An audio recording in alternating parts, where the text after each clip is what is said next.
नमस्कार दोस्तों। यह है सेकंड ग्रेड का पेपर है जीके का। ठीक है ना।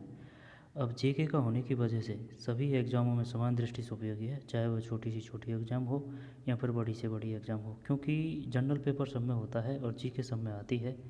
ठीक है, तो चलिए, एग्ज़ाम कब लगी थी ये एग्ज़ाम 2013 लगी थी, लेकिन शायद ये डेट है इसमें ना आंसर की में 19/9/2014 है ना। एग्ज़ाम तो है 2013 वाली भर्ती 2013 वाली है, लेकिन एग्ज़ाम लगी है 19/9/2014। ठीक, तो चलिए हर एक फैक्ट को, तथ्य को आराम से समझते हुए याद करते हुए चलेंगे। चलो बताइए भाई, क्योंकि जो ओल्ड क्वेश्चन पेपर है ना वो कोई तोड़ नहीं है उनका, वो सबसे बेस्ट होते हैं। एक तो ऑथेंटिक बुक और प्लस ओल्ड क्वेश्चन पेपर। ठीक है, और जितना हो सके उतनी प्रैक्टिस, नैया पार है। ठीक, चलते हैं आगे। राजस्थान की स्थिति, कुल भौगोलिक क्षेत्र वर्ग है। जब इसमें अपन को ये एकदम क्लियर पता है, 3,42,239 है ना। 23 से 30 12 69 30 से 78 17। एक में एक सही है, एक में एक सही है, यानी कि 23 डिग्री 3 से 30 डिग्री 12 और 69 डिग्री 30 से 78 डिग्री 17। 23 डिग्री 3 23 डिग्री 3 23 डिग्री 3 उत्तर से है ना। 23 डिग्री 3 से 30 डिग्री 12 उत्तर और 69 डिग्री 30 से 78 डिग्री 17 आएगा। ये क्वेश्चन आ चुका है और आएगा कोई सी एग्ज़ाम में। जब 23 3 से 30 12 है ना, 23 3 से 30 12 उत्तर और 69 30 से 78 17 69 30 से 78 17। देख 23, फिर 23 में 7 जोड़ दिया है ना, तो 30। जब 23 3 30 12 69 30 78 17 78 17 ईस्ट। ये देशांतर है, ये अक्षांश है। जैसे कि मान लेते हैं ये राजस्थान है, तो 23 डिग्री 3 से है ना, 23 डिग्री 3 से ये 23 डिग्री 3 से 30 डिग्री 12 और 69 ये हो गया 69 69 डिग्री 30 से 78 डिग्री 17।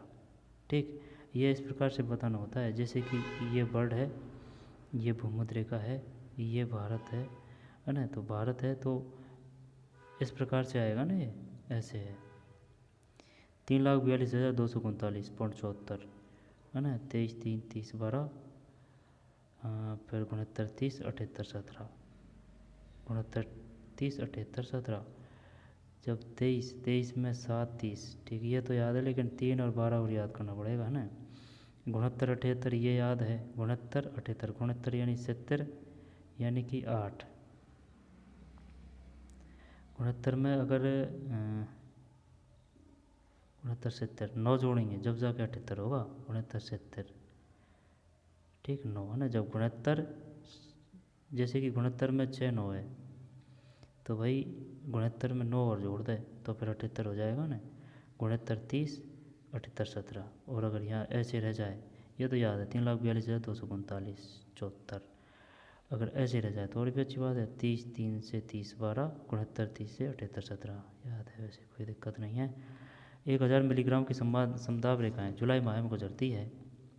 1000 मिलीबार की, जब 2 में एक है सिरोही उदयपुर प्रतापगढ़ और झालावाड़ से। सिरोही उदयपुर प्रतापगढ़ और झालावाड़ से 1000 मिलीबार की समताप रेखाएँ जुलाई माह में गुजरती है। जब सिरोही उदयपुर प्रतापगढ़ और झालावाड़ से 1000 मिलीबार की समताप रेखाएँ जुलाई माह में गुजरती है। जुलाई माह में गुजरती है जब सिरोही, ठीक है, जैसे कि ये अपना प्यारा है ना राजस्थान है। ठीक, सही नहीं बना। जब सिरोही चलिए, सिरोही उदयपुर भी इधर प्रतापगढ़ और झालावाड़ से। ऐसे है ये समदाब रेखा। समदाब रेखा 1000 मिलीबार एक है, ये है ना, एक जाएगी यूँ 1000 मिलीबार की है किताबों में 1000 मिलीबार।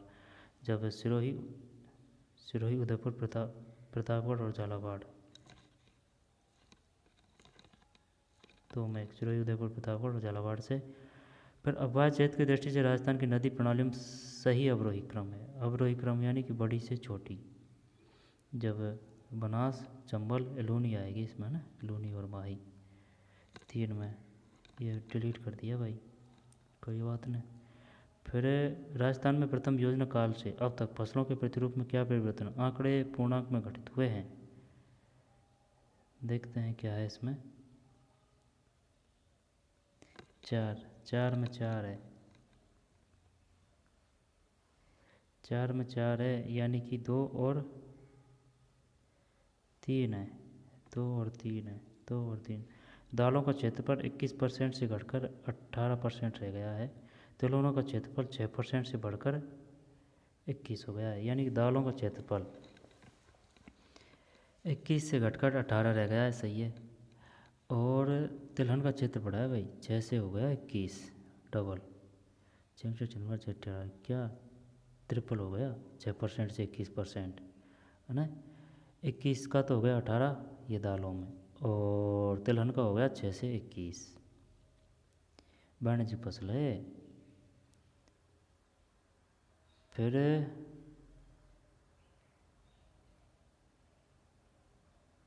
देख लिया ना, कोई दिक्कत थोड़ी है इसमें। 4 में 4, 4 में 4 का मतलब 2 और 3, 2 और 3 का मतलब ये है, सही है। आगे फिर राजस्थान के क्षेत्र और गाय की नस्लें। जब ये पता है थार एकदम पश्चिम में है, ठीक है। जब ये क्या पूछ रहा है, क्या करना है, सही उत्तर चुनिए, मिलाना है। तो ये तो इसका हो गया थार पारकर का पश्चिम राजस्थान, और गिर का दक्षिणी पश्चिम राजस्थान, दक्षिण पूर्व मध्यवर्ती राजस्थान। कांकरेज, कांकरेज राठी, राठी राठी उत्तर पश्चिम राजस्थान। चल देखना, 3 में सी, 3 में सी है, यानी कि 2, तो 2 है ना, तो 5 में 2, 5 में 2 सही है, 5 में 2। 1 2 3 4 सेम है, 1 2 3 4, 1 2 3 4।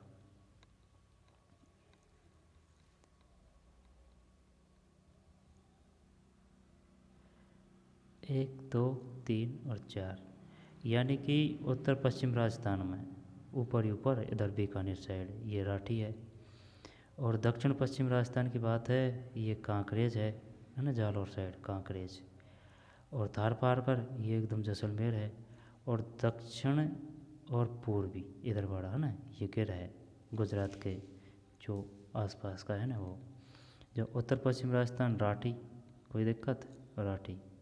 जैसे कि ये अपना राजस्थान है, जब उत्तर पश्चिम ये राठी इधर होगी, राठी, और दक्षिण पश्चिम राजस्थान ये कांकरेज इधर है जालौर साइड। और ये पश्चिम में एकदम कतई थार है ना, थार से थार है ये पश्चिम में, ये थार पार कर। और दक्षिण पूर्व मध्यप्रदेश राजस्थान ये गिर यहाँ है कहीं, यहाँ दक्षिण और पूर्वी, ठीक है ना। पूर्वी इधर नहीं जाएगा, इधर जाएगा ये नीचे से इधर, दक्षिण पूर्वी मध्यवर्ती राजस्थान गिर। फिर औद्योगिक संभावनाओं के आधार पर राजस्थान के निम्नलिखित में से कौन से जिले इस श्रेणी के अंतर्गत आते हैं। जयपुर, भरतपुर, टोंक, जोधपुर। 6 में 2 सही है, 6 में 2। उदयपुर, अलवर, कोटा, भीलवाड़ा। उदयपुर, अलवर, कोटा, भीलवाड़ा। उदयपुर, उदयपुर है, अलवर है, उदयपुर है, अलवर है ना। उदयपुर, अलवर, कोटा और भीलवाड़ा है भाई, जयपुर ये नहीं है। उदयपुर, अलवर, कोटा, भीलवाड़ा। भाई ऑप्शन के अनुसार आंसर देना होता है ना, तो इन चारों ऑप्शनों में ये है। जयपुर भरतपुर तो है, लेकिन ये टोंक नहीं है इतना, जोधपुर भी नहीं है इतना। तो उदयपुर, अलवर, कोटा और भीलवाड़ा। उदयपुर, अलवर, कोटा और भीलवाड़ा। राजस्थान निर्धनता उन्मूलन की आरंभ की गई नवीनतम योजना है। 7 एक है। पश्चिम राजस्थान निर्धनता निवारण प्रोजेक्ट एम पावर। राजस्थान में निर्धनता उन्मूलन की आरंभ की गई नवीनतम योजना है पश्चिम राजस्थान निर्धनता निवारण प्रोजेक्ट एम पावर। और SGSY का नाम क्या है? स्वर्ण जयंती ग्राम स्वरोजगार योजना। मनरेगा का नाम क्या है? महात्मा गांधी राष्ट्रीय ग्रामीण रोजगार गारंटी स्कीम। DPI का मतलब जिला निर्धनता पहल प्रोजेक्ट। इंग्लिश देखते हैं इसकी, है ना। एम पावर का मतलब है mitigating poverty in western Rajasthan. फिर SGSY स्वर्ण जयंती ग्राम स्वरोजगार योजना। SGSY पूरा नाम है स्वर्ण जयंती ग्राम स्वरोजगार योजना। मनरेगा का नाम है Mahatma Gandhi national rural employment guarantee scheme. DPIP का है district poverty initiative project. DPIP district poverty initiative project DPIP आएगा। यहाँ से क्वेश्चन होगा, बताइए SGSY की फुल फॉर्म क्या है। मैं ये मनरेगा से संबंधित निम्नलिखित कथन है, इसकी डिटेल और फुल फॉर्म आ जाएगी और उसमें एक एक मिस्टेक कर देगा। गारंटी को हटा देगा, यहाँ पर रूरल को हटा देगा, यहाँ पर नेशनल को हटा देगा, ऐसे देगा वो। भाई समझ में, दिमाग के साथ में खिलवाड़ करेगा वो। जब एम पावर ये है SGSY स्वर्ण जयंती ग्राम स्वरोजगार योजना है ना। SGSY स्वर्ण जयंती ग्राम स्वरोजगार योजना। मनरेगा Mahatma Gandhi national rural employment guarantee scheme. District poverty initiative project DPIP। आगे चलते हैं। 8 में 4 है। 12वीं पंचवर्षीय योजना में कुल बजट आवंटन का प्रतिशत। जब 8 में 4 है ना, तो 1 2 3 4 सेम है ना।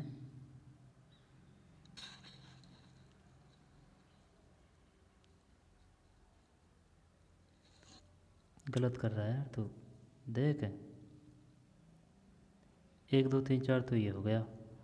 जब अगर 4 है ना तो ABDC आएगा।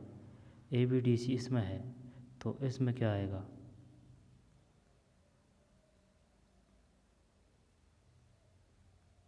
इसमें आएगा। तो इसमें तो सही तो है। कौन सा है? 5 5 में 2। 5 में 2 का मतलब है ABCD। सही तो है, ABCD है, यही बताया है ना। ये नहीं बताया पढ़ने, ABCD। ठीक,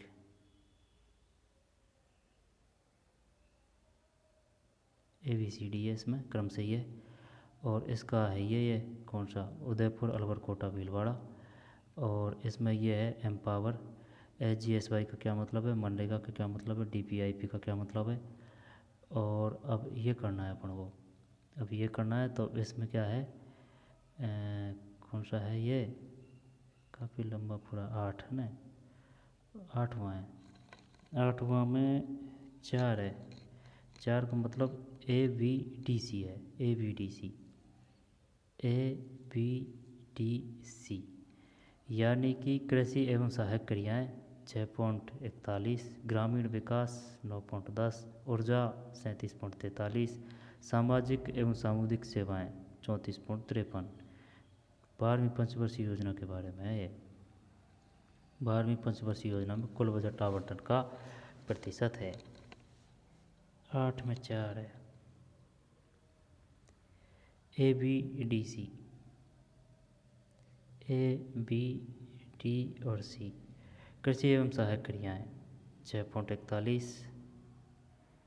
कृषि एवं सहायक क्रिया का योगदान था 12वीं पंचवर्षीय योजना में 6.41। ग्रामीण विकास 9.10, ऊर्जा 37.43, सामाजिक एवं सामुदायिक सेवाएं 34.53। ज़्यादा ऊर्जा ही है 12वीं पंचवर्षीय योजना में। ऊर्जा के बाद में है सामाजिक एवं सामुदायिक सेवाएं 34.53। राजस्थान में सीमेंट उत्पादन प्रमुख जिले हैं। एक, बूंदी, चित्तौड़गढ़, कोटा, सिरोही एवं उदयपुर। बूंदी, चित्तौड़गढ़, है ना, बूंदी, चित्तौड़गढ़, कोटा, सिरोही, उदयपुर। बूंदी, चित्तौड़गढ़, कोटा, सिरोही, उदयपुर। नीचे का एरिया है पूरा, है ना, ये नीचे का एरिया। बूंदी, चित्तौड़गढ़, कोटा, सिरोही एवं उदयपुर। जैसलमेर में पालीवाल ब्राह्मण द्वारा एक खंडीन है। 10 में ना खंडीन है। निम्नलिखित में से कौन सा कथन सही है? जब 11 में 4 है। आड़ वासियों का महत्वपूर्ण व्यवसाय अश्क, तांबे का गलाना तथा ताम्र वस्तुएं बनाना था। ये सही है। फिर निम्नलिखित में किस इतिहासवेत्ता ने कालीबंगा को सिंधु घाटी साम्राज्य की तृतीय राजधानी कहा? 12 में 3 है, दशरथ शर्मा। मतलब निम्नलिखित में किस इतिहासवेत्ता ने कालीबंगा को सिंधु घाटी सभ्यता की, कालीबंगा को सिंधु घाटी सभ्यता की तृतीय राजधानी कहा? दशरथ शर्मा है, दशरथ शर्मा। ठीक।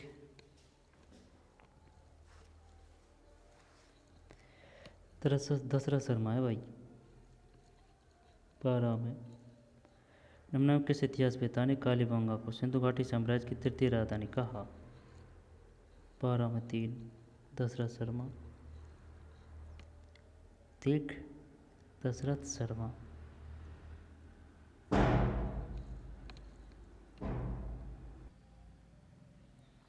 निम्नलिखित में से किस इतिहासवेत्ता ने कालीबंगा को सिंधु घाटी साम्राज्य की तृतीय राजधानी कहा है?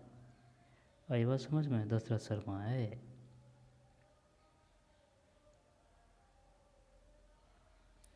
राजस्थान में प्रतिहार वंश के संस्थापक हरिश्चंद्र की राजधानी थी भीनमाल या फिर जालौर। प्रतिहार वंश के संस्थापक, प्रतिहार वंश का संस्थापक कौन था? हरिश्चंद्र। 13 मंडौर है भैया, मंडौर। मंडौर ये कहाँ है? इधर है, मारवाड़ साइड। राजस्थान में प्रतिहार वंश के संस्थापक, प्रतिहार वंश का नाम बता पहले तो क्या है? हरिश्चंद्र की राजधानी थी मंडौर। ठीक, मंडौर। राजस्थान में प्रतिहार वंश के संस्थापक हरिश्चंद्र की राजधानी, प्रतिहार वंश का संस्थापक हरिश्चंद्र, मंडौर। बताइए इनमें से कौन प्रतिहार वंशी है? हरिश्चंद्र। प्रतिहार वंश संस्थापक हरिश्चंद्र, राजधानी मंडौर। पृथ्वीराज चौहान तृतीय का समकालीन चंदेल शासक था परमर्दी देव, है ना, परमर्दी देव। पृथ्वीराज चौहान तृतीय, पृथ्वीराज चौहान तृतीय का समकालीन चंदेल शासक था परमर्दी देव। अलाउद्दीन खिलजी के निम्नलिखित विजयों को काल के अनुसार व्यवस्थित कीजिए। जब सबसे पहले उसने की थी रणथंभौर पर, फर्स्ट। इसके बाद में वो है कौन सा? चित्तौड़। चित्तौड़ के बाद में जालौर, फिर ये सिवाना। जब ए और सी, ए सी, है ना, ए सी ये क्या है, ये क्या है? अब यहाँ में चक्कर पड़ा हुआ जालौर सिवाना में। जब बी जालौर, फिर डी सिवाना। चलिए यही कर रहा हूँ। सिवाना में लास्ट में किया था ना, 15। गलत है, ये है 1, यानी कि रणथंभौर, फिर चित्तौड़, सिवाना है पहले, सिवाना, फिर जालौर बाद में, जालौर है बाद में। ठीक है ना, अपन बता रहे थे सिवाना है बाद में, नहीं जालौर है बाद में। 1311। ठीक, 1311 ये है। जब रणथंभौर, चित्तौड़गढ़, फिर सिवाना, सिवाना है ना, सिवाना के बाद में जालौर, यानी सबसे बाद में जालौर है, सबसे बाद में जालौर है। 1311 जालौर में हुआ था कानड़ देव, बीरम देव। ठीक, जालौर लास्ट में, पहले रणथंभौर। 1572-73 में अकबर ने जोधपुर किसको सुपुर्द किया था? मोटा राजा उदय सिंह, 16। बीकानेर के राय सिंह 1572 और 73 ईस्वी में अकबर ने जोधपुर किसको सुपुर्द किया था? बीकानेर के राय सिंह। उदय सिंह कहाँ का था? मोटा राजा उदय सिंह। आमेर में कौन? मान सिंह। मालदेव के ज्येष्ठ पुत्र राम।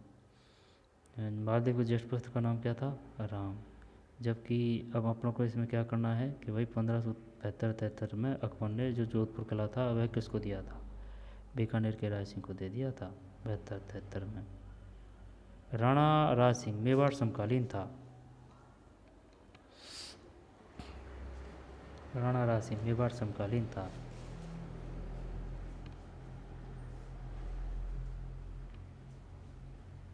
राणा राज सिंह मेवाड़ समकालीन था।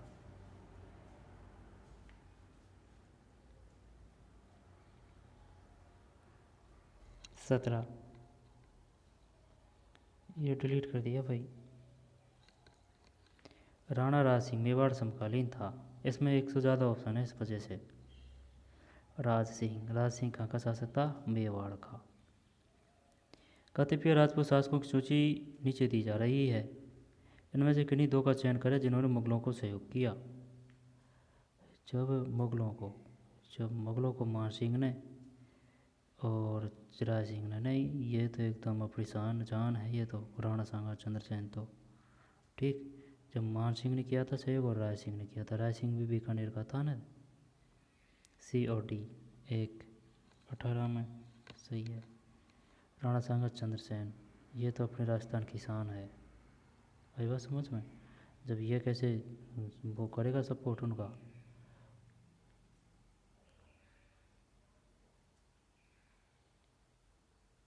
जिन्होंने मुगलों को सहयोग किया, मान सिंह ने और राय सिंह ने। साधु सीताराम दास के कृषक आंदोलन से ये भी जो लिया है 19 में। फिर प्रजामंडल राज्यों और उनके निर्माण वर्ष अब बता। जब देखा ना, ये याद है, जयपुर 31 है।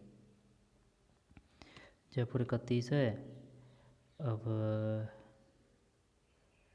जयपुर 31 है तो 1 या 2 में ए है, तो में 2 में है यार। चलो आंसर देख लेते हैं। कौन सा होया? 20 में तो DABC डूंगरपुर 1944 है। जयपुर 31, ये तो सही था अपना। बीकानेर 36 और ये अलवर है 38। ठीक। डूंगरपुर जो प्रजामंडल है उसकी स्थापना हुई थी 1944। और जब जयपुर की 31 है। अगर क्रम से देखा जाए तो सबसे पहले जयपुर आ रहा है, जयपुर के बाद में ये है कौन सा? बीकानेर के बाद में अलवर है। लेकिन ये याद करना पड़ेगा क्योंकि यही प्रजामंडल नहीं है, और भी काफ़ी प्रजामंडल है। जब डूंगरपुर प्रजामंडल की स्थापना 1944, जयपुर की 31, बीकानेर 36, अलवर 38। अजमेर का राजस्थान में विलय हुआ था 56 में। 21 सही है।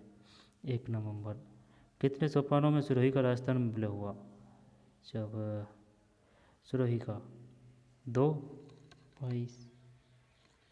सही है। राजस्थान के स्वतंत्रता आंदोलन के दौरान गिरफ्तार होने वाली राजस्थान की पहली महिला थी, ये अंजना देवी चौधरी। 23 सही है। अंजना देवी चौधरी प्रथम गिरफ्तार होने वाली पहली महिला थी। ये अंजना देवी चौधरी वही है राम नारायण चौधरी की पत्नी, राम नारायण चौधरी की धर्मपत्नी अंजना देवी चौधरी। ठीक है ना, राम नारायण चौधरी की धर्मपत्नी अंजना देवी चौधरी पहली महिला। निम्न में से कौन सा कथन नारायण देवी वर्मा के संदर्भ में गलत है? 24/3 है, ये गलत है। वह 1970 से 1976 तक राज्यसभा की सदस्य रही। उसने 1944 में भीलवाड़ा में महिला आश्रम की स्थापना की। उन्हें 1942 के आंदोलन में भाग लेने के लिए जेल जाना पड़ा। वह 1970 से 76 तक राजस्थान की सदस्य रही। ठीक है, वह 1970 से 76 तक राजस्थान की सदस्य रही। सही है ना। राज्यसभा की किसकी बात कर रहे हैं अपन? नारायण देवी वर्मा। अब नारायण देवी वर्मा, इनके पति का नाम क्या है? नारायण देवी वर्मा, नारायण देवी वर्मा, यार आ नहीं रहा है। नारायण देवी वर्मा पति के नाम क्या है नारायण देवी वर्मा के?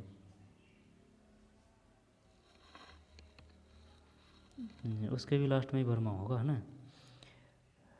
आ नहीं रहा याद। वर्ष 1970 से 76 तक राज्यसभा के सदस्य रही। ठीक है। उसने 1944 में भीलवाड़ा में महिला आश्रम की स्थापना की। उसने 1944 में भीलवाड़ा में महिला आश्रम की स्थापना की। उन्हें 1942 के आंदोलन में भाग लेने के लिए जेल जाना पड़ा।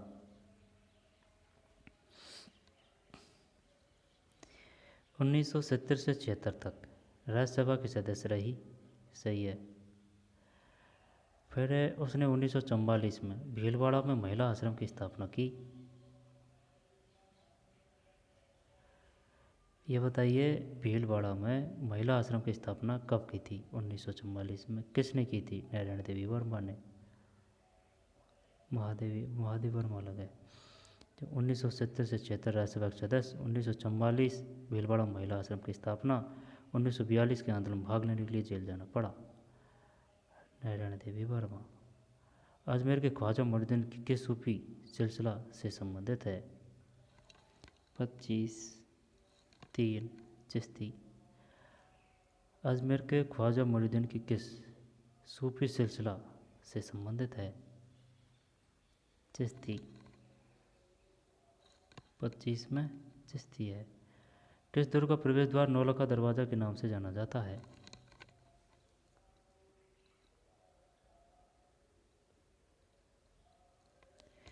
26 में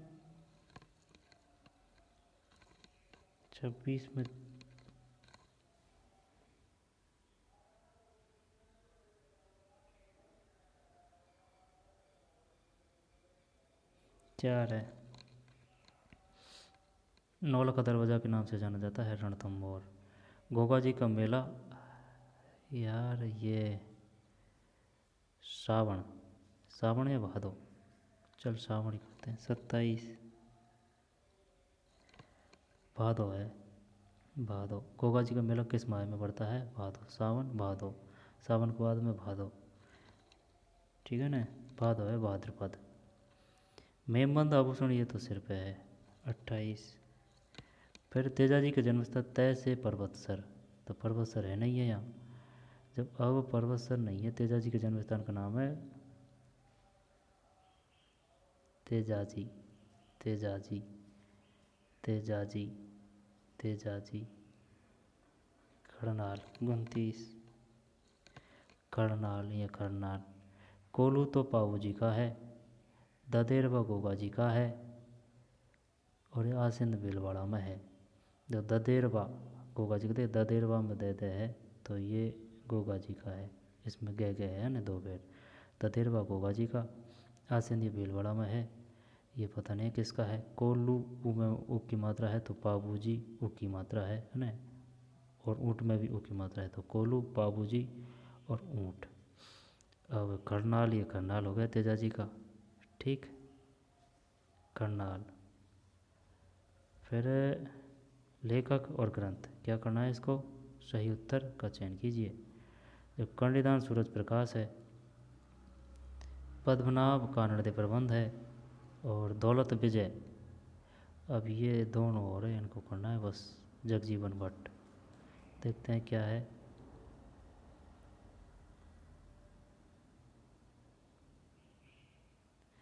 कौन सो गया यार? 30 है। 30 है ना। एक है TCBA।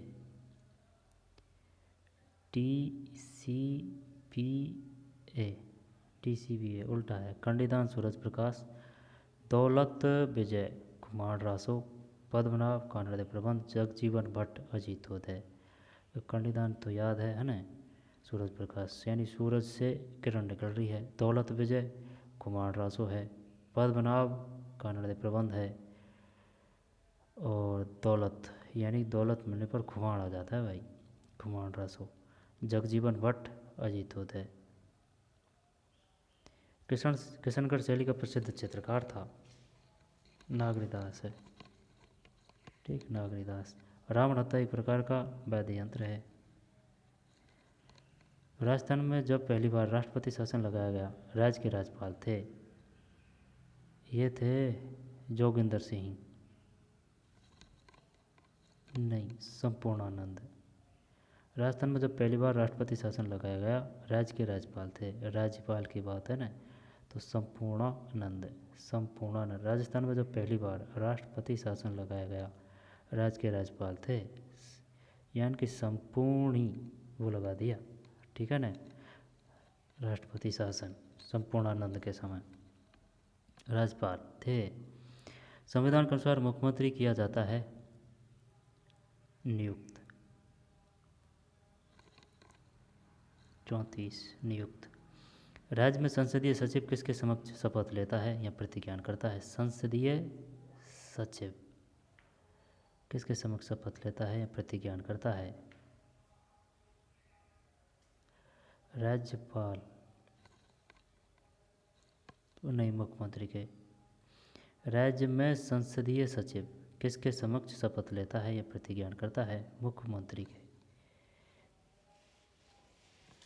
ये पता नहीं है भैया अपन को, यानी कि जो संसदीय सचिव होता है वह किसके समक्ष शपथ लेता है या प्रतिज्ञान करता है? मुख्यमंत्री के, मुख्यमंत्री के, ठीक है, मुख्यमंत्री के। संसदीय सचिव। Parliament secretary. राज्यपाल अपना त्यागपत्र संबोधित करता है राष्ट्रपति को, राष्ट्रपति 36 है ना, राष्ट्रपति, राष्ट्रपति को। और किसी राज्य के प्रशासनिक पद सोपान के शीर्ष पर होता है मुख्यमंत्री, प्रमुख सचिव, प्रमुख शासन सचिव, मुख्य सचिव। ये तो मुख्य सचिव है इसमें, 37 मुख्य सचिव है ना, chief secretary, chief secretary. Rajasthan Lok Sabha आयोग के सदस्यों के अध्यक्ष सहित कुल अनुमति क्या है? 8 है, 38। फिर भारतीय संविधान कौन सी अनुसूची पंचायतों की शक्तियों से संबंधित है? पंचायतों में जब ये आ जाएगी ना, वो 11वीं है ना, 39, 11वीं, 12वीं नगरों से है। राजस्थान राज्य मानवाधिकार आयोग की स्थापना किस वर्ष हुई? 95, 40, गलत, 2000 है। राजस्थान राज्य मानवाधिकार आयोग की स्थापना किस वर्ष हुई? 2000। राजस्थान राज्य मानवाधिकार आयोग की स्थापना किस वर्ष हुई? 2000, ठीक है ना, 2000 में। राजस्थान से बजरंगलाल ताकर को पद्मश्री पुरस्कार 2013 के लिए चुना गया, वह संबंधित है, ये वो है नौकायन से है, आएगा नहीं है, तैलेसन है नौकायन। फिर निम्न में कौन सा युग्म सही है? 42, ये डिलीट कर दिया। फिर जिला और जनसंख्या घनत्व, इसको बता। जब सबसे ज़्यादा है, देख, भरतपुर 503, भरतपुर के बाद में जोधपुर कर दे 374,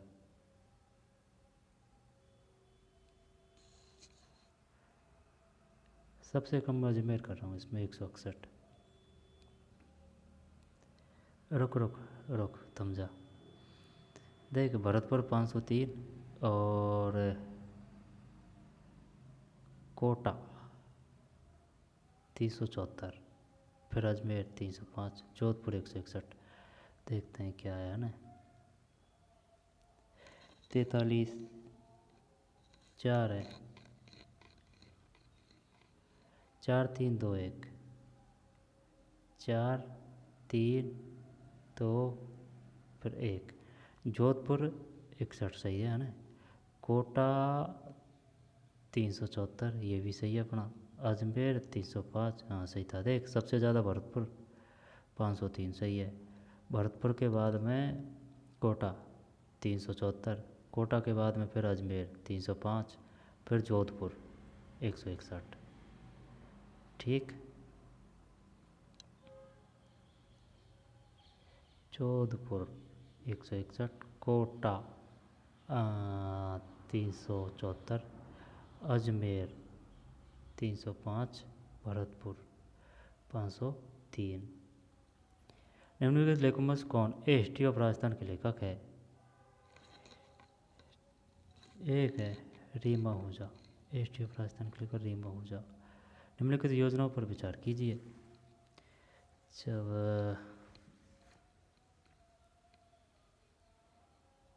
सही कालक्रम अनुसार क्या है? पता नहीं।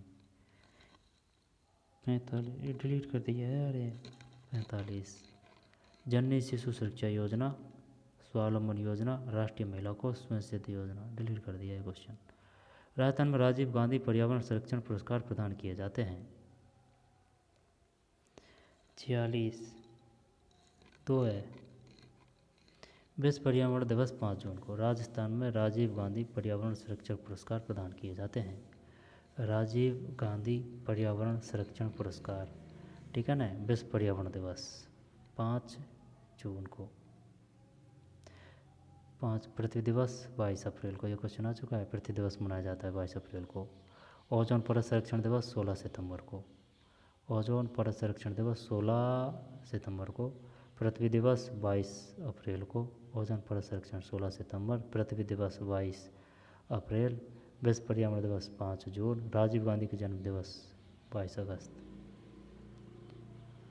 हाल ही में यूनेस्को ने राजस्थान के 6 पहाड़ी किलों को विश्व धरोहर सूची में शामिल किया है। ये है एक है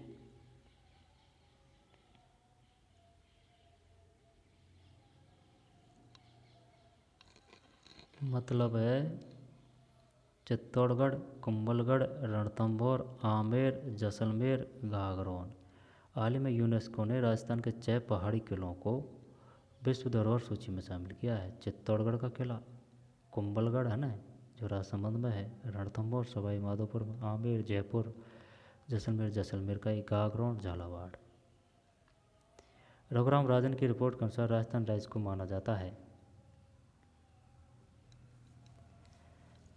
सबसे कम नहीं तुलनात्मक रूप से विकसित राज्य 48। एक तो हो रघुराम राजन सबसे कम विकसित राज्य। राजस्थान रत्न राजस्थान का सर्वोच्च नागरिक पुरस्कार है। राज्य सरकार द्वारा इस पुरस्कार को शुरू किया गया है 49 वर्ष 2012 में। राजस्थान रत्न राजस्थान का सर्वोच्च नागरिक पुरस्कार। बताइए राजस्थान का कौन सा पुरस्कार सर्वोच्च नागरिक पुरस्कार है? राजस्थान रत्न, नाम से ही पता चल रहा है ना। शुरू किया गया वर्ष 2012। राजस्थान में अमृता सोसाइटी का मुख्य उद्देश्य है। अमृता सोसाइटी 50 में 2 है। महिला स्वयं सहायता समूह के उत्पादों के विपणन के अवसर उपलब्ध करवाना। अमृता सोसाइटी महिला स्वयं सहायता समूह के उत्पादों को विपणन यानी बेचने के लिए अवसर उपलब्ध करवाना। अमृता सोसाइटी स्थानीय स्तर पर आकस्मिक एवं चरम पर्यावरणीय बदलाव के कारण का उदाहरण है।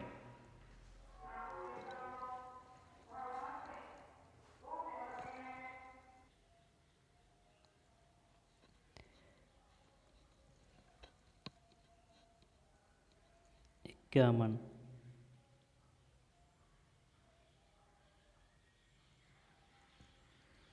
एक है स्थानीय स्तर पर आकस्मिक व चरम पर्यावरणीय बदलाव के कारण का उदाहरण है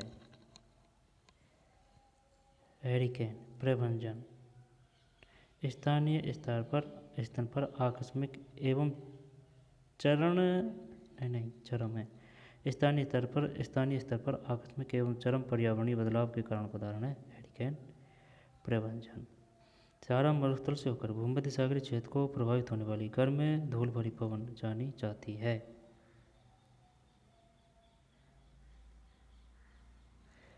52 में।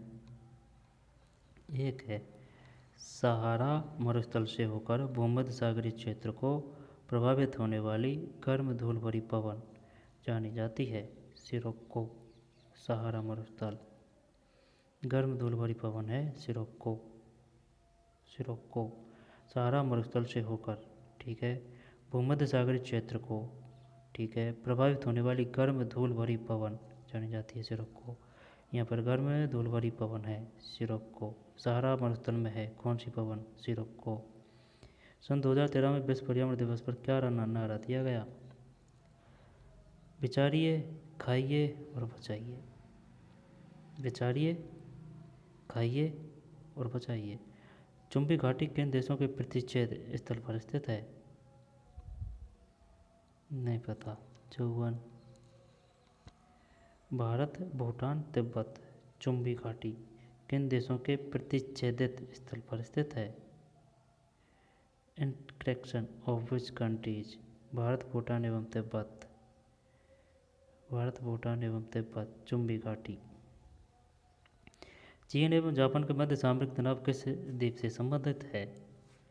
ये वो है ना, शिकोकू या सेनकाकू है, शिकोकू करते हैं।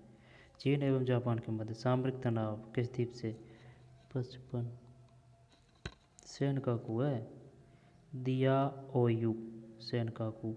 बताइए वह कौन सा द्वीप है जिसमें चीन और वह जापान में तनातनी है? यहाँ पर विवाद है ना, चीन एवं जापान में। Senkaku, Diaoyu. Senkaku, Senkaku. निम्न में से कौन सा एक तत्व महासागरीय धाराओं को रूपांतरित नहीं करता? 55। निम्न में से कौन सा एक तत्व महासागरीय धाराओं को रूपांतरित नहीं करता? महासागरीय तली की स्थलाकृति, तटीय रेखा की दिशा एवं आकृति, महासागर में ज्वारीय लहरें। समझ में आई? निम्न में से कौन सा एक तत्व महासागरीय धाराओं को रूपांतरित नहीं करता है? महासागरीय धाराओं को, जब पवनों में मौसमी बदलाव, पवनों में जो मौसमी बदलाव होता है वह महासागरीय धाराओं को रूपांतरित नहीं करता, ठीक है ना, यानी कि उनको नहीं बदल सकता वो। जबकि महासागरीय तले की स्थाकृति कर सकती है, तटीय रेखा की दिशा एवं आकृति कर सकती है, महासागर में ज्वारीय लहरें कर सकती है। ठीक, आगे चलते हैं। ये नहीं है। महासागरीय तले की स्थलाकृति, तटीय रेखा की दिशा एवं आकृति, महासागर में ज्वारीय लहरें रूपांतरित नहीं करता है। सिलीगुड़ी गलियारे से होकर कौन सा राष्ट्रीय राजमार्ग गुजरता है? 57। राष्ट्रीय राजमार्ग 31 सिलीगुड़ी। राष्ट्रीय राजमार्ग 31, यहाँ पर राष्ट्रीय राजमार्ग 31 है सिलीगुड़ी। मेघालय भारत के उत्तर पूर्व में स्थित राज्य का नाम सुझाया गया था? एक, SP चटर्जी। SP चटर्जी है भाई, इसकी बदौलत मेघालय का नाम पड़ा है। मेघालय भारत के उत्तर पूर्व में स्थित राज्य का नाम सुझाया गया था SP चटर्जी। कोसी एवं काली सिंध नदियाँ जिस प्रवाह तंत्र से जुड़ी है वह है? कोसी एवं काली सिंध, सिंध नदी।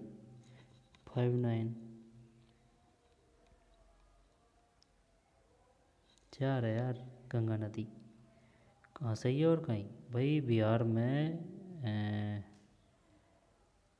में बाढ़ का कारण बनती है कोसी, ठीक है ना, यानी कि बिहार का कोसी, तो ये इधर ही तो मिलेगी। कोसी एवं काली सिंध, काली सिंध, कोसी एवं काली सिंध नदियाँ जिस प्रवाह तंत्र से जुड़ी है वह है गंगा नदी। गंगा नदी, कोसी एवं काली सिंध।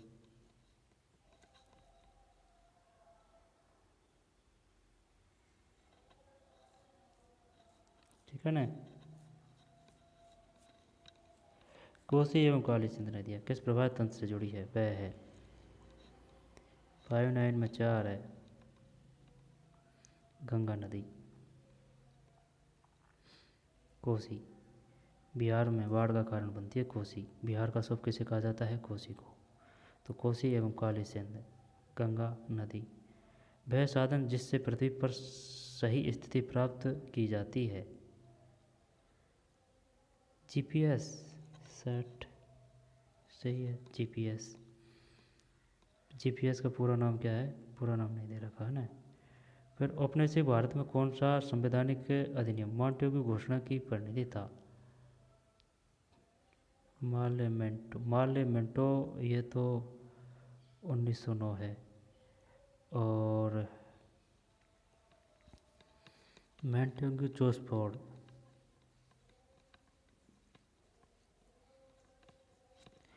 भारत शासन अधिनियम से 1935 है। नहीं यार, ये भारत शासन अधिनियम 1935 है। अब मार्लेमेंटो 1909, तो मॉन्टेग्यू चोसफोर्ड ये 1919 आएगा। 61 3 सही है, ठीक है ना। मार्लेमेंटो है ना, वो तो है 1909। और मॉन्टेग्यू चोसफोर्ड, दो नाम है ना, मॉन्टेग्यू चोसफोर्ड, ये 1919 है। और भारत शासन अधिनियम 1935 है। संवैधानिक अधिनियम में उसके प्रमुख प्रावधान की त्रुटिपूर्ण योग को पहचानिए। 65 एक है। त्रुटिपूर्ण योगों को पहचानिए, ठीक। संवैधानिक अधिनियम एवं इसके प्रमुख प्रावधान को त्रुटिपूर्ण योग को पहचानिए।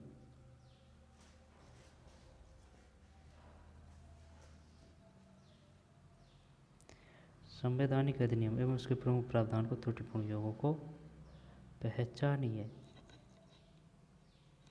65 पे एक है। तो भारत परिषद अधिनियम 1852 में परिषदों के लिए प्रत्यक्ष निर्वाचन, चल इसको हटा देते हैं। भारत परिषद अधिनियम 1909 मुस्लिमों के लिए पृथक निर्वाचन मंडल, ठीक है। भारत शासन अधिनियम 1919 प्रांतों में द्वैध शासन। भारतीय शासन अधिनियम प्रांतीय स्वायत्ता। जब देखें 1919 को जाना जाता है मार्लेमेंटो से, 1919 को मॉन्टेग्यू चोसफोर्ड से, और 1935 भारत शासन अधिनियम। 1909 में क्या हुआ? मुस्लिमों के लिए पृथक निर्वाचन मंडल, ठीक। सांप्रदायिक भेदभाव 1909। प्रांतों में द्वैध शासन 1919 में 2 है, ये 19 और 19, तो द्वैध शासन 1919 में। अब प्रांतीय स्वायत्ता ये 1935 में है। महात्मा गांधी की अध्यक्षता में भारतीय राष्ट्रीय कांग्रेस का वार्षिक सम्मेलन 1924 में हुआ। बेलगाम ही करते हैं। 63 सही है, बेलगाम सम्मेलन कब हुआ? 1924। यहाँ पर ये बताइए महात्मा गांधी ने किस अधिवेशन की अध्यक्षता की थी? 1924 बेलगाम में हुआ था जो।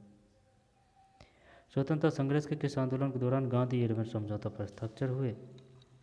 ये हुआ था 31 में, गांधी इरविन समझौता 1931, है ना।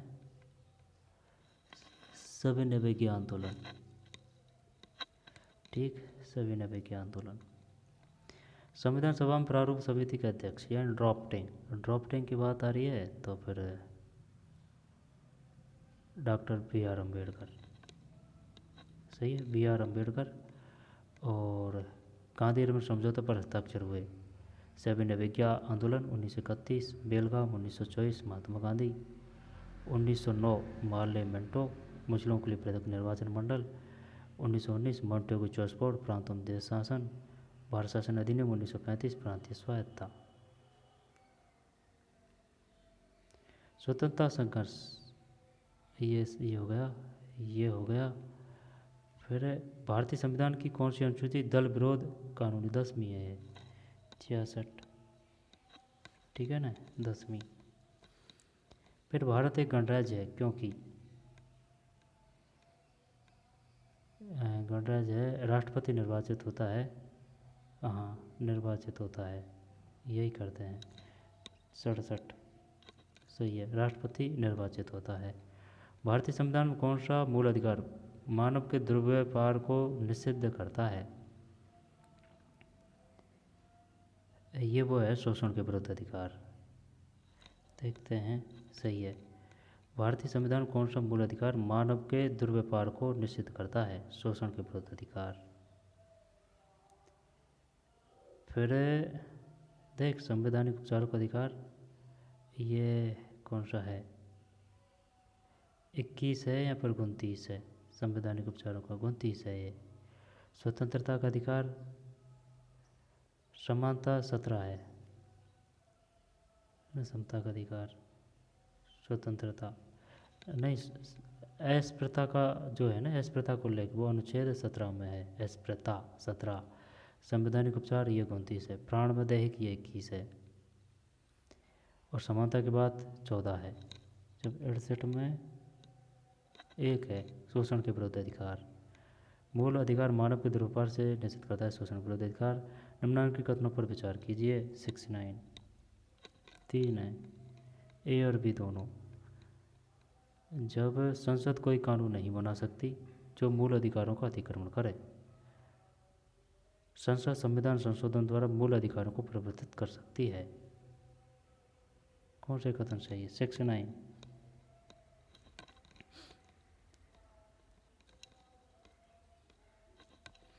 3 है, ए बी। इसका मतलब है संसद कोई कानून नहीं बना सकती जो मूल अधिकारों का अतिक्रमण करे, ये बात सही है।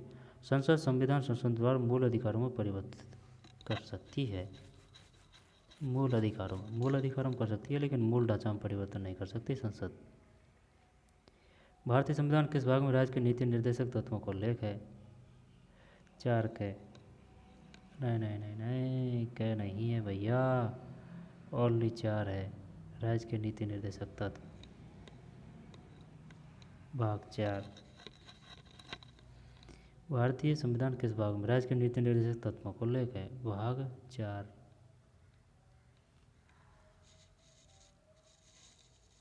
तो ये क्या है? भाग 4 के 70 में 2 है भाई। भाग 4 नीति निर्देशक तत्व।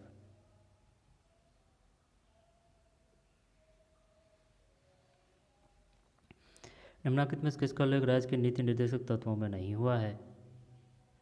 निःशुल्क विधिक सहायता, ये नहीं है। कर्मकारों के लिए निर्वाह मुद्दे, 1 मिनट, देख ही लो 71 में 3, इसका नहीं है।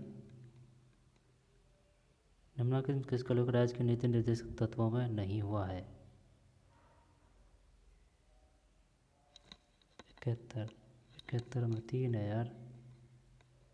तो ये क्या है भाई? राज्य के नीति निर्देशक तत्व में नहीं हुआ है, जबकि हुआ है कि भाई वैज्ञानिक दृष्टिकोण का विकास करना है।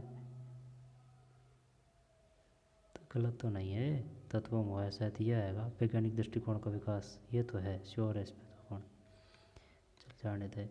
राष्ट्रपति अपना त्यागपत्र संबोधित करता है, त्यागपत्र देगा, किसको देगा?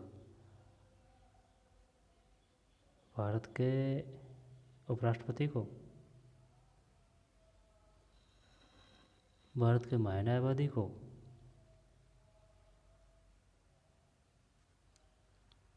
बेहतर उपराष्ट्रपति है, भारत के उपराष्ट्रपति को। राष्ट्रपति अपना त्यागपत्र संबोधित करता है भारत के उपराष्ट्रपति को, ठीक है ना, उपराष्ट्रपति को। राष्ट्रपति के निर्वाचन से उत्पन्न विवादों की जांच किसके द्वारा की जाती है? संसद। 73 नहीं, राष्ट्रपति के निर्वाचन से उत्पन्न विवादों की जांच उच्चतम न्यायालय, सुप्रीम कोर्ट। और त्यागपत्र संबोधित करता है भारत के उपराष्ट्रपति को, और ये सबसे परे है। नहीं, राष्ट्रपति के निर्वाचन से उत्पन्न विवादों की जांच किसके द्वारा की जाती है? उच्चतम न्यायालय, सुप्रीम कोर्ट। निम्नलिखित में कौन प्रधानमंत्री बनते समय राज्यसभा का सदस्य था? मोरारजी देसाई। 74 गलत है, इंदिरा गांधी। कौन प्रधानमंत्री बनते समय राज्यसभा का सदस्य था? इंदिरा गांधी। प्रधानमंत्री किसे पद की शपथ दिलाता है? संसदीय सचिव को, पार्लियामेंट सेक्रेटरी, उपमंत्री को। देखते हैं क्या है इसमें। 75 में संसदीय सचिव को, सही है भाई। प्रधानमंत्री किसे पद की शपथ दिलाता है? Parliament secretary. तो इसी प्रकार से मुख्यमंत्री शपथ दिलाता है सचिव को, यानी कि सचिव किसके समक्ष शपथ लेंगे? मुख्यमंत्री, न कि राज्यपाल। संसदीय शपथ किसके लिए लेंगे? किसके अंडर? प्रधानमंत्री, न कि राष्ट्रपति। संसदीय सचिव, पार्लियामेंट्री सेक्रेटरी।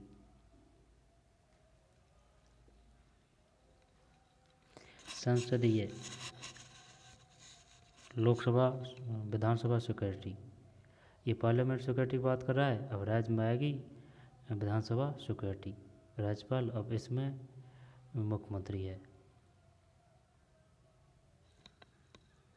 आगे संसदीय सचिव को। फिर निम्नलिखित में से भारतीय संविधान कौन सी विशेषता स्वरूप में सच्चे तौर पर संघात्मक नहीं है? 76।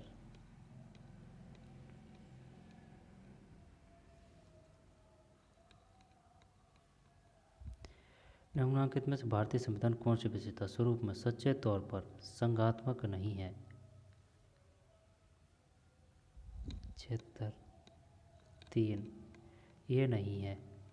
शासकीय शक्तियों का वितरण, लिखित संविधान, न्यायिक पुनरावलोकन। निम्नलिखित में से भारतीय संविधान की कौन सी विशेषता स्वरूप में सच्चे तौर पर संघात्मक नहीं है? एकीकृत नहीं है तो दिख रहा है दूर से ही, है ना? ये नहीं है। शासकीय शक्तियों का वितरण, लिखित संविधान, न्यायिक पुनरावलोकन।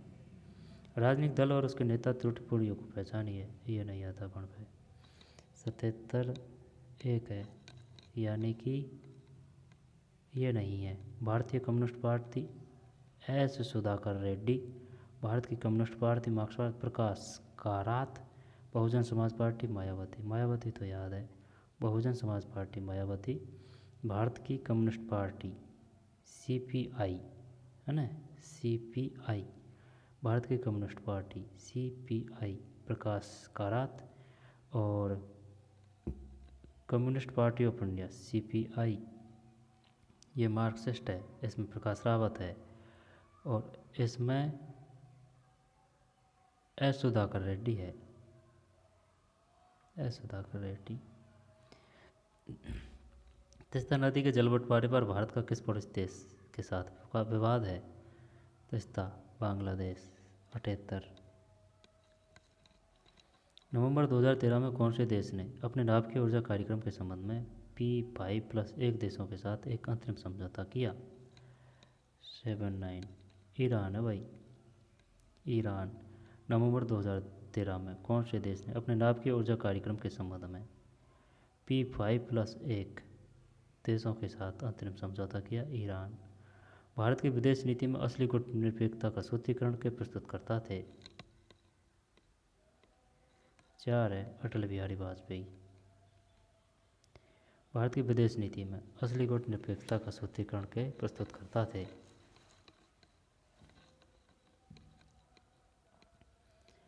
असली गुटनिरपेक्षता का सूत्रीकरण के प्रस्तुतकर्ता थे अटल बिहारी वाजपेयी।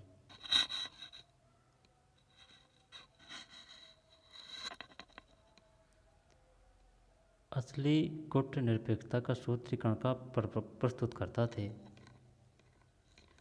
अटल बिहारी वाजपेयी। असली गुटनिरपेक्षता अपन तो पंडित जवाहरलाल नेहरू करते भाई। इसमें भारत की विदेश नीति में असली गुटनिरपेक्षता का सूत्रीकरण के प्रस्तुतकर्ता थे। जब अगर ऑप्शन के हिसाब से आता हो, अगर पंडित जवाहरलाल नेहरू आता तो अटल बिहारी वाजपेयी नहीं आते, ठीक है ना? असली गुटनिरपेक्षता का सूत्रीकरण के प्रस्तुतकर्ता थे, असली आ रहा है इसमें। शिक्षा मनोविज्ञान का संबंध है? 81 में 4 है, यानी कि सभी सही है। शिक्षक से, शिक्षण से, कक्षा वातावरण से, विद्यार्थी से। फिर सूची फर्स्ट और सूची सेकंड। अब इसमें कौन सा है? जब देख वाटसन का तो व्यवहार है, कोई दिक्कत नहीं। और कॉप्पा, कॉप्पा कॉलर। चल देखते हैं इसमें क्या है। 82 में 4 है, 82 में 4 है तो CBAD, CBA और D है। जॉन डीवी, कृत्यवाद, टिचनर संरचनावाद, कोपका गेस्टाल्टवाद, वाटसन व्यवहारवाद। याद हो यार ये। पियासी में 4 है। पियासी में 4 का मतलब है CVAD, CPA और ये D है। जॉन डीवी कृतवाद, टिचनर संरचनावाद, कोप्पा गेस्टाल्टवाद। कॉपर, कोहलर और ब्रदाइमर ये क्या है, सूझ सिद्धांत देने वाले हैं। कोप्पा, कोहलर और ब्रदाइमर। गेस्टाल्ट को सूझ सिद्धांत बोलते हैं, यानी कि गेस्टाल्टवादी है। कौन गेस्टाल्टवादी है? कॉपर, कोहलर और ब्रदाइमर। कोप्पा, कोहलर और ब्रदाइमर। गेस्टाल्ट यानी सूझ। गेस्टाल्ट की जगह सूझ भी आ जाता तो भी चल जाता। ये हो गया जॉन डीवी ड्राइव यानी कि खेल रहे अपन है कृत्यवाद। टिकनर या टिचनर ये संरचनावाद है। जैसे संरचनावाद। टिचनर संरचनावाद। वाटसन व्यवहारवाद, वैसे वाटसन वैसे व्यवहारवाद। कोप्पा, कोहलर, ब्रदाइमर गेस्टाल्टवाद। टिचनर संरचनावाद, टिचनर संरचनावाद। जॉन डीवी कृत्यवाद। ज्ञान और अभिवृत्ति की प्राप्ति अधिगम है। अधिगम की उपरोक्त परिभाषा दी है। ज्ञान और अभिवृत्ति ही की प्राप्ति अधिगम है। 83 एक है। क्रो एंड क्रोगो ने ज्ञान और अभिवृत्ति की प्राप्ति अधिगम है। अधिगम की उपरोक्त परिभाषा दी है क्रो एवं क्रो ने। ठीक है भाई, क्रो एंड क्रो ने ज्ञान और अभिवृत्ति प्राप्ति अधिगम है ना, क्रो एंड क्रो ने। सूची फर्स्ट और सूची सेकंड। 84 में 3 है। DABC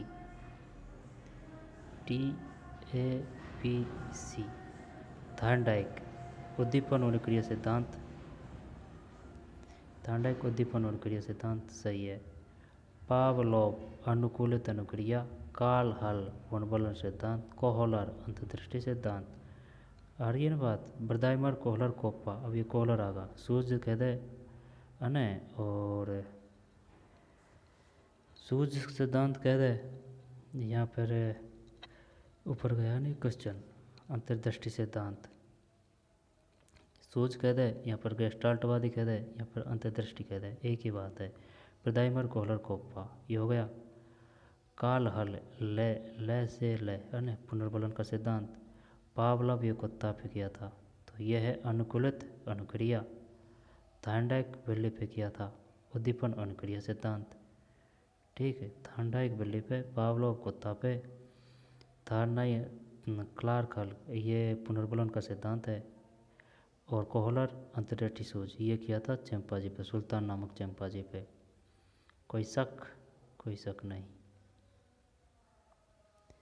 थार्नडाइक अंतर्दृष्टि, पावलोव कार्ल हल पुनर्बलन, कोहलर। थार्नडाइक का तो ये है, थार्न ने डाई लगा के बिल्ली को पकड़ा, अनुक्रिया हो रही है, डाई लगा के पकड़ रहे हैं, तो ये तो हो गया। और कार्ल हल का पुनर्बल है, कोहलर का अंतर्दृष्टि है। अब पावलोव रहा बस एक अनुकूलित अनुक्रिया।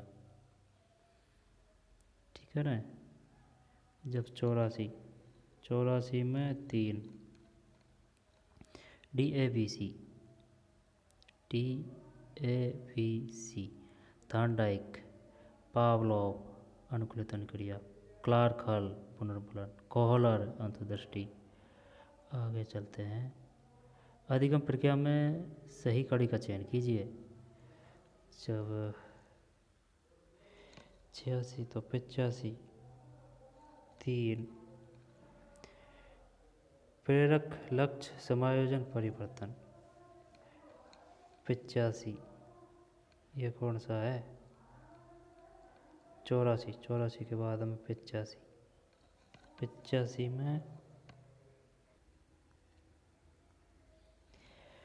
85 में 3 है भाई। 3 का मतलब है प्रेरक मोटिव, गोल, एडजस्टमेंट, चेंज। यानी कि मोटिव, प्रेरक, गोल, लक्ष्य, एडजस्टमेंट, समायोजन, फिर परिवर्तन। प्रेरक, मोटिव, गोल, समायोजन, परिवर्तन। निम्न में कौन सा अधिगम का निर्वृत्तिवाद उपागम है? छात्र जो नवीन सूचना के विस्तार से विश्लेषण करता है, व्याख्या करता है और पूर्व ज्ञान से जोड़ना सीखता है। निर्मितवाद है ना, निर्मितवाद उपागम है। छात्र जो नवीन सूचना की विस्तार से विश्लेषण करता है, व्याख्या करता है और पूर्व ज्ञान से जोड़कर सीखता है। निम्न में कौन सा कथन सही नहीं है? 87 एक है, ये नहीं है। वृद्धि में मात्रात्मक परिवर्तन निहित है। वृद्धि जीवन पर्यंत नहीं होती, वृद्धि के साथ विकास भी होता है। कथन सही नहीं है। वृद्धि एवं विकास पर्यायवाची है, पर्यायवाची नहीं है। जब वृद्धि में मात्रात्मक परिवर्तन निहित है, ग्रोथ, वृद्धि जीवन पर्यंत नहीं होती, सही है, और वृद्धि के साथ विकास भी होता है। मानव विकास के संबंध में कौन सा कथन गलत है? 88 गलत है। यह परिपक्वता तक चलता है, यह गलत है। यह सतत प्रक्रिया है, यह परिवर्तनों का प्रगतिशील क्रम है, यह जन्म पूर्व अवस्था में भी होता है, यह जन्म पूर्व अवस्था में भी होता है, यह परिवर्तनों का प्रगतिशील क्रम है, यह सतत प्रक्रिया है। मानव विकास के संबंध में कौन सा कथन गलत है? यह परिपक्वता तक चलता है, ये गलत है। निम्न में कौन सी विशेषता व्यक्तित्व को सीधे प्रभावित करती है? 89 4 है, उपयुक्त सभी। कौन सी विशेषता व्यक्तित्व को सीधे प्रभावित करती है? शारीरिक गठन एवं सामाजिक व्यवहार, मानसिक एवं आध्यात्मिक योग्यता, संवेगात्मक आयाम, अनुभव। शारीरिक गठन एवं सामाजिक व्यवहार, शारीरिक गठन एवं सामाजिक व्यवहार, मानसिक एवं आध्यात्मिक योग्यता, शारीरिक गठन एवं सामाजिक व्यवहार, ठीक है। मानसिक एवं आध्यात्मिक योग्यता, संवेगात्मक आयाम, अनुभव। फिजिकल एंड सोशल व्यवहार, mental and spiritual makeup, emotional aspect, experience. निम्न में कौन से व्यक्ति के बुरे प्रबंधन के लिए जिम्मेदार है? इड है, डिलीट कर दिया है ये, इड है लेकिन इसमें बुद्धि की त्रिआयामी सिद्धांत है। त्रिआयामी हो चाहे द्विआयामी हो, ये इस पर मैन है। 91 ये गलत है यार।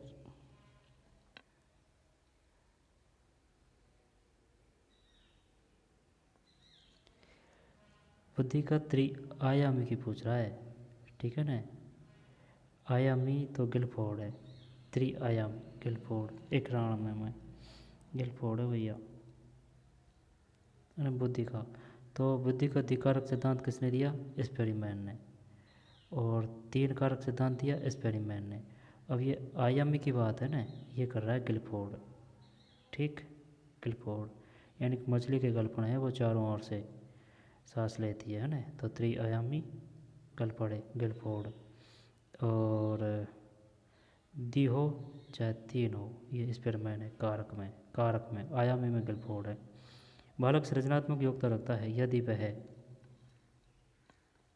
जिज्ञासावश प्रश्न पूछता है। वृद्धि के संबंध में निम्न में कौन सा कथन सही नहीं है? 93 ये नहीं है, बुद्धि की बात है। बुद्धि के संबंध में कौन सा कथन सही नहीं है? बुद्धि वंशक्रम और पर्यावरण की देन है। बुद्धि लिंग भेद नहीं करती। बुद्धि पर किसी समूह या जाति का जन्म सिद्ध कर नहीं है, सही है। बुद्धि वंशक्रम और पर्यावरण की देन है, वंशक्रम और पर्यावरण की देन है। बुद्धि लिंग भेद नहीं करती। बुद्धि पर किसी समूह या जाति का जन्म सिद्ध कर नहीं है। आई बात समझ में? निम्न में कौन सा अभिप्रेरणा का पक्ष नहीं है? दबाव नहीं है, आवश्यकता, ड्राइव, प्रोत्साहन। 94 है ना, दबाव, प्रेशर, ये नहीं है। शिक्षण अधिगम प्रक्रिया में अभिप्रेरणा आवश्यक है। अभिप्रेरणा अभिप्राय को स्पष्ट करती है और लक्ष्य को आकर्षित करती है। 95 4 है, ए आर दोनों सही है। शिक्षण अधिगम प्रक्रिया में अभिप्रेरणा आवश्यक है। अभिप्रेरणा अभिप्राय को स्पष्ट करती है और लक्ष्य की ओर आकर्षित करती है। निम्न में से कौन सा कार्य बाह्य प्रेरक है? 3 है सिर्फ सी। दौड़ में भाग लेना, जबकि कविता पाठ, गणित के प्रश्न हल करना, चित्र बनाना ये मानसिक है। ये कौन सा है? बाह्य कारक है, भाग लेना। व्यक्तिगत भिन्नता का ज्ञान अध्यापक को मदद करता है शिक्षण अधिगम क्रियाओं की योजना बनाने में। शिक्षण अधिगम क्रियाओं की योजना बनाने में व्यक्तिगत भिन्नता का ज्ञान। निम्न में से कौन सा विशेष आवश्यकता वाले बालकों के वर्ग में आता है? 98 4 है उपरोक्त सभी। विशेष आवश्यकता वाले बालकों में प्रतिभावान, मानसिक रूप से पिछड़े, शारीरिक रूप से अक्षम, सामाजिक रूप से अक्षम। आई बात समझ में? विशेष आवश्यकता वाले उपरोक्त सभी। 98 प्रतिभावान भी विशेष आवश्यकता वाले बालकों में मानसिक रूप से पिछड़े, शारीरिक रूप से अक्षम और सामाजिक रूप से अक्षम। निम्न में किस अनुदेशन सामग्री की अधिकता होती है? किस में? स्व अनुदेशन 99 में। संसाधन इकाई, अनुदेशन सामग्री की अधिकता होती है संसाधन इकाई। निम्न में किस में अनुदेशन सामग्री? अनुदेशन सामग्री में इंस्ट्रक्शनल मटेरियल संसाधन इकाई, रिसोर्स यूनिट संसाधन इकाई। छात्रों को मानसिक रूप से स्वस्थ एवं स्वच्छ बने रहने के लिए विद्यालय प्रशासन को कौन सा तरीका अपनाना चाहिए? नियमित स्वास्थ्य परीक्षण, घर पर अनुकूल वातावरण देना, बच्चों के मित्रों पर निगरानी रखना, शिक्षण की उपयुक्त विधियाँ। नहीं, ये नहीं है। नियमित स्वास्थ्य परीक्षण है। 100 में 3 नियमित स्वास्थ्य परीक्षण। Prodigal medical checkup, periodical medical checkup, नियमित स्वास्थ्य परीक्षण। यह था भाई, है ना, जीके का पेपर 2nd ग्रेड का 2013 का, जो 2000 बता दिया शुरू में, 14 में लगी थी शायद। तो चलिए मिलते हैं और कोई नई वीडियो में। धन्यवाद।